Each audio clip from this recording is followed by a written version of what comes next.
선생님 감사합니다. 예. 누구나 잘 알고 있는 이야기 중에 하나가 불가에서 얘기하는 뭐 누구나 부처가 될 수 있다 이 말인데, 오늘 그 불기 2564년인 지금까지 뭐 어디에서 부처가 나왔다는 얘기는 들은 적이 없습니다. 그래서 이게 그 혹시 사기친 거 아니라면 비슷하게라도 부처라는 인물이 나와야 되지 않을까 하는 생각에서 여쭙습니다. 저희가 부처를 잘못 이해하고 있는 것인지, 그래서 그 부처란 상은 도대체 어떤 사람을 이야기하는 것인지 선생님께서 좀 풀어주십시오. 예. 지금 이 시대에 우리가 이해되게끔 이야기하려 그러면 정도령들이 부처님입니다. 정도령이면 어떤 분을 이야기하냐? 바른 법을 가지고 사는 사람들. 그럼 이 사람들을 어떻게 이야기를 할 것이냐? 오늘날의 지식인들. 이분들이 이 시대의 부처님들입니다. 부처라고 하면 급수가 있는데, 지식을 갖추어서 바른 분별을 해서 세상을 이끌 거냐, 자연을 깨쳐가지고 자연의 법칙을 바르게 설하고 이끌어 줄 거냐. 부처의 등급수가 다른 거죠. 법을 펼치는 자가 부처요. 그게 법주고 부처가 됩니다. 그 법을 받아서 이걸 가지고 많은 국민들과 백성들을, 인류에 이런 분들을 이끌어주는 지식인들을 법사 부처님이라고 이야기하는, 법을 받아서 많은 분들을 이끌어준다. 법주가 세상에 나왔다고 해서 법주가 일 다 못합니다. 법주가 나올 때가 되면 세상에 엄청난 지식인들을 생산해놓고 거기에다가 법을 써라는 것이. 사람을 관리하는 건 지식인들이 하는 겁니다. 이분들을 간센보살이라고도 하고 부처라고 이야기도 하는 겁니다. 지금 이 사회는 부처님들이 다 나와 있어도 행세를 못하고 있다. 그런 힘을 다 가지고도 그런 행세를 아무도 못하고 있다. 왜? 법을 내려주지 않기 때문에, 지혜를 열어주지 않기 때문에. 그래서 그는 행위를 못하고 있을 뿐이지, 이 대한민국에 새로운 지식인들, 이분들이 전부 다 부처들입니다. 이분들이 자기 역할을 못하고 있다는 거죠. 그래서 이 사회가 멈추어 선 겁니다. 지식인들이 크기는 했는데, 성장을 하고 지식은 갖춰놨는데, 이 지식을 똑바로 서지를 못하고 있다. 이걸 서기 위해서는 법비를 맞아야 됩니다. 진리를 받아야 된다. 진리를 받으면 이 법이 이제 이때까지 갖춘 지식이 꽃이 핀다. 그래서 이 사회에 널리 서이기 때문에 이분들이 존중받고 존경받는다. 인생의 성공은 존중받고 존경받을 때 성공하는 겁니다. 돈이 많다라고 해서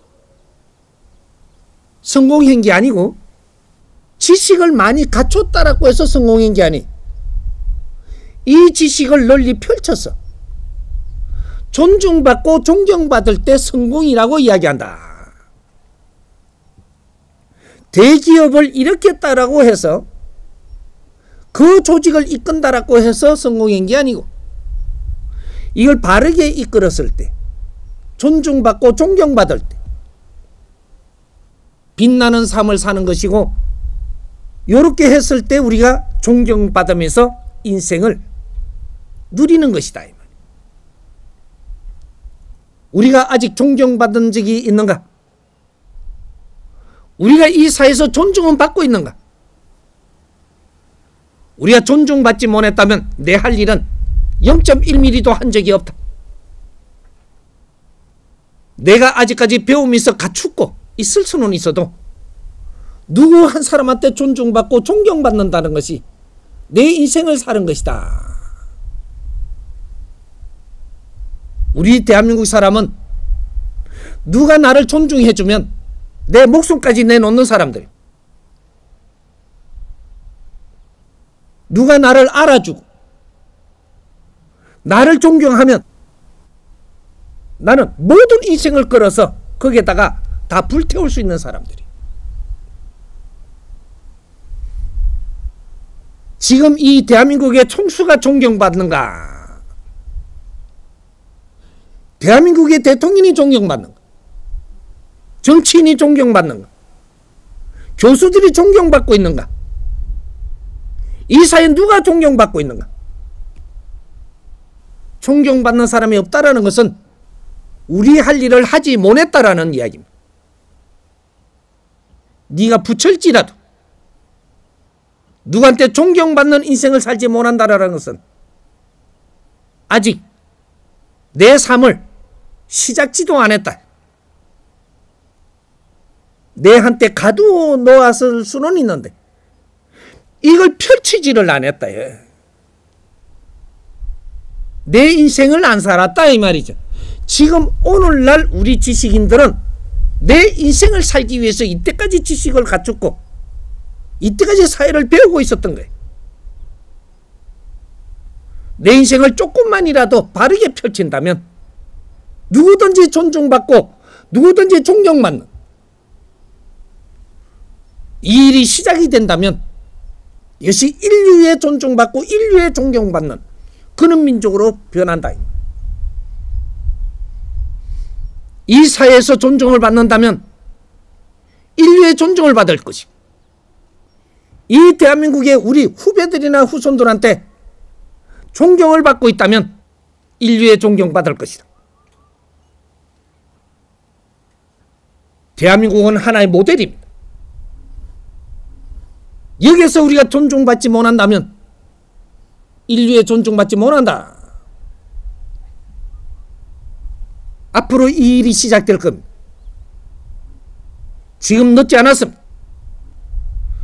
우리는 마지막 일생을 사는 홍익 인간들입니다. 우리 국민들의 30%는 다시 윤회하지 않습니다. 육신을 받아서 이 땅에 안 온다 이 말. 이 삶을 살고 나면 천상으로 올라가야 돼. 네가 깨우쳤던 행했던 못했던 천상으로 가야 돼. 두 번 다시 내 업을 사하기 위해서 이 육신을 받아 이 땅에 못 와. 이게 홍익 인간들이 마지막 일생, 마지막 일생을 어떻게 살아야 되는가? 내 마지막 남은 이 삶을 불사르워서, 인생을 불사르워서 널리 사람을 이롭게 하는 것이다. 내한테 주어진 마지막 시간은 모두 불사르 갖고 사람을 널리 이롭게 하라. 이 사회와 사람을 널리 이롭게 할 때 너의 업이 소멸될 것이고, 그렇게 해서 우리는 천상으로 오르는 겁니다. 그걸 휴고시대라고 이야기해요. 휴고. 우리 인생을 다 살고 나면 우리는 천상으로 오르기 때문에 너희들의 휴고를 지금 맞게 된다 이 말이죠. 내 남은 인생 다 해도 몇십 년밖에 없습니다.